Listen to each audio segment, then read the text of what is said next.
the cameras.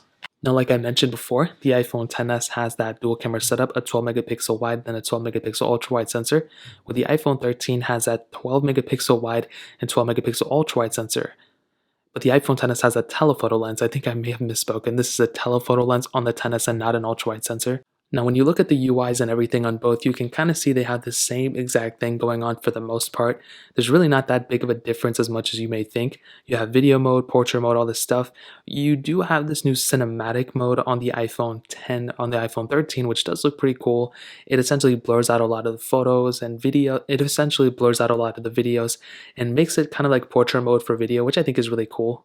Now, the iPhone XS camera is still pretty good for the most part. I think the thing that it lacks the most, at least in the area, is probably that ultra-wide sensor. I wish this phone had an ultra-wide sensor.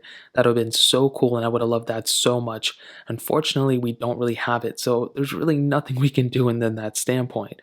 I think for all other intents and purposes, it's still a really good sensor for sure. You still have 4K at 60 on the back, 1080p at 60 on the front, but you do have a better camera on the iPhone 13 without a doubt.